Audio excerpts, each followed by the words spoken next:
So one big thing is if I want to get to the lapels, if they're open like this, I'm not going to get a quick grip to it.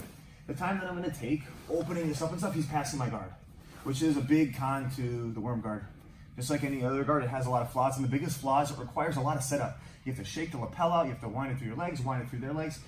There's a lot to unpack. So one thing I really like to do is grab the belt. And the beauty of this is I can do all these attacks with the lapel as well. But if the lapels are tucked in, that means the belt's available. And if a belt's not available, that means it's untied, that means the lapels are available. So one is going to be available. Let's say a position, the belt is here, is tied up at the beginning of a match. First thing I'm going to do is I don't want to lay on my back like this. I want to keep one, I want to be on one butt cheek and keep my hand behind me like this with my head in front of my butt. Now from here, I'm going to reach for the grip. Now the reason I keep my hand behind me, I keep this kind of basis. If I feel like he's overwhelming me, he's flurrying around, I can always bail if I have to. Just like so. Now from here, when I'm ready to go, look at what I do. I grab and I come up on my knee. So I come from here to here. Now that I'm here, look, I lift up and I shoot underneath to here. Now once I'm in this position, I'm pretty safe. It's gonna be very hard for him to leg drag me, and I have my foot at this awkward angle where it's underneath the knot, just like so. Now from here, I can take this hand, I can come underneath, and I can secure him right here. This ties him up.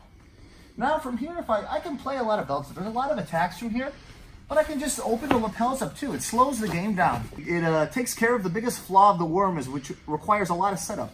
From here, I can shake him out, and now I can switch to the worm positions if I want. And it's going to be different depending on how he stands with this. When he leads with this leg, it's easy.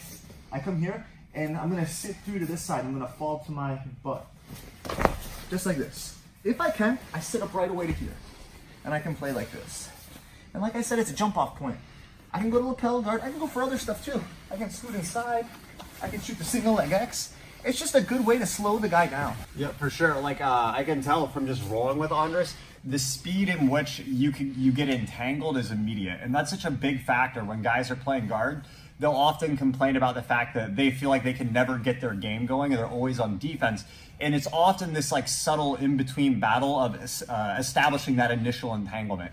But it's such an in-depth, super in-depth guard. But the thing I really love about this system is it's not just about the worm guard series and all the stuff you can do with that. Like you could use this position and super easy switch into a single leg guard game. You could use it to switch into like a half guard game. You could use it to switch into De La Hiva, X guard. And again, it's like often the only thing available. When you're fighting that guy in the gym who just breaks grips and backs up all the time, it's just such an easy initial entanglement. Another thing I can do from here, like, so let's say he's leading with the other leg. I can still keep the same arm. So what I'm going to do is instead of shooting to that leg, look what I'm going to do. I'm going to come through with this leg.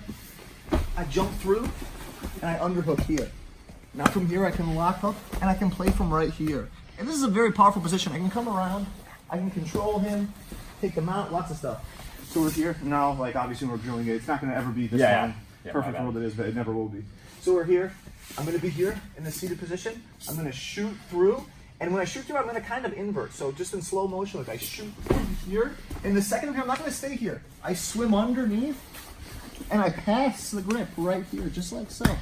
Now from here, I use this leg as momentum. I come around and I can push him out. And I can come to the mount. So just one thing also to think about, just the belt versus getting a lapel. So let's just say I'm in the first position. So we're leading here. I can either be here, and if I have the lapel, let's just say I have the lapel instead. When I have the lapel, especially against a guy who's really strong, he can posture really high, and sometimes it shreds my grip, and I can lose it, especially against a guy who's real strong.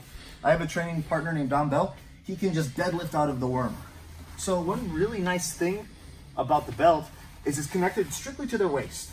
The lapels run down their whole body, so when they deadlift, will break your grip. But if he tries to deadlift from the belt position, so we're here, and he tries to deadlift from here, it does very little. It's not going to save him. If anything, it's going to expose my ability to come over the top of his knee and sweep him. So it's very safe for that too. And just another thing, just as a concept, when you're going against that guy who's just really fast, he's got that intense pace that you can't match, this is an excellent way to slow them down.